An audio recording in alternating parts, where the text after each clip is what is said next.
በስመ አብ ወወልድ ወመንፈስ ቅዱስ አሐዱ አምላክ አሜን። የማቴዎስ ወንጌል ምዕራፍ 7 ከቁጥር 21 በሰማያት ያለውን የአባቴን ፈቃድ ከሚያደርግ በቀር አቤቱ አቤቱ የሚለኝ ሁሉ ወደ መንግሥተ ሰማያት የሚገባ አይደለም። በዚያች ቀን ብዙዎች አቤቱ አቤቱ በስምህ ትንቢትን አልተናገርንምን? በስምህስ አጋንንትን አላወጣንምን? በስምህስ ብዙ ተአምራትን አላደረግንምን? ይሉኛል። ያን ጊዜ ከቶ አላውቃችሁም፣ አመፅን የምታደርጉ ሁላችሁ ከእኔ ራቁ እላቸዋለሁ። ይህን ቃሌን ሰምቶ የሚያደርገው ሁሉ ቤቱን በዓለት ላይ የሠራ ብልህ ሰውን ይመስላል። ዝናብ ዘነበ፣ ጎርፍም ጎረፈ፣ ነፋስም ነፈሰ፣ ያንንም ቤት ገፋው፣ ነገር ግን አልወደቀም፣ በዓለት ላይ ተመስርቷልና። ይህንንም ቃሌን ሰምቶ የማያደርገው ሁሉ ቤቱን በአሸዋ ላይ የሠራ ሰነፍ ሰውን ይመስላል።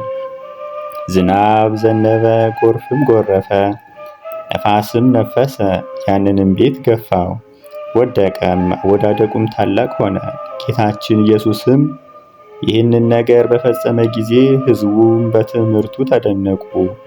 እንደ ጻፎቻቸው እንደ መምህሮቻቸው ሳይሆን እንደ ባለስልጣን ይናገራቸው ነበርና።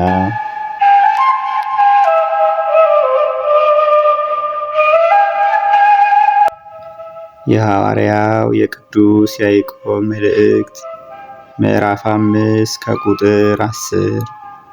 ወንድሞቻችን ሆይ የመከራና የትዕግስት ምሳሌ የሆኑትን በጌታም ስም የእግዚአብሔርን ቃል የተናገሩትን ነቢያትን ተመልከቱ። እነሆ የታገሱትን ብፁዓን እንላቸዋለን፣ የኢዮብን ትዕግስት ሰምታችኋልና።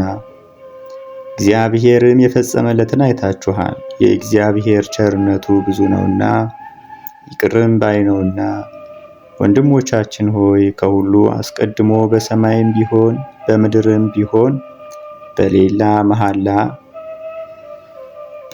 መሐላም ቢሆን በምንም ፈጽሞ አትማሉ። ነገር ግን ከፍርድ በታች እንዳትወድቁ ነገራችሁ አዎን ቢሆን አዎን ይሁን፣ አይደለም ቢሆን አይደለም ይሁን። ከእናንተ የሚያዝን ቢኖር ይጸልይ፣ ደስ የሚለውም ቢኖር ይዘምር። ከእናንተ የታመመ ሰው ቢኖር በቤተ ክርስቲያን ያሉ ቀሳውስትን ይጥራና ይጸልዩለት። በጌታችን በኢየሱስ ክርስቶስ ስም የተጸለየበትንን ዘይት ይቀቡት። የሃይማኖት ጸሎትም ድውዩን ይፈውሰዋል፣ እግዚአብሔርም ያስነሳዋል። ኃጢአትንም ሰርቶ እንደሆነ ይሰረይለታል። እርስ በርሳችሁ ኃጢአታችሁን ተናዘዙ፣ እንድትድኑም ለወንድሞቻችሁ ጸልዩ። የጻድቅ ሰው ጸሎቱ ብዙ ትረዳለች፣ ግዳጅም ትፈጽማለች። ኤልያስ እንደ እኛ ሰው ነበረ፣ እንደምንታመምም ይታመም ነበረ። ዝናብ እንዳይዘንብ ጸሎትን ጸለየ። 3 ዓመት ከ6 ወርም በምድር ላይ አልዘነመም። ዳግመኛም ጸለየ፣ ሰማይንም ዝናሙን ሰጠ፣ ምድርም ፍሬዋን አበቀለች። ወንድሞቻችን ሆይ ከእናንተ ከጽድቅ የሳተ ቢኖር ከኃጢአቱ የመለሰውም ቢኖር ኃጢአተኛውን ከተሳሳተበት መንገድ የሚመልሰውም ራሱን ከሞት እንዳዳነ ብዙ ኃጢአቱም እንዳስተሰረየ ይወቅ።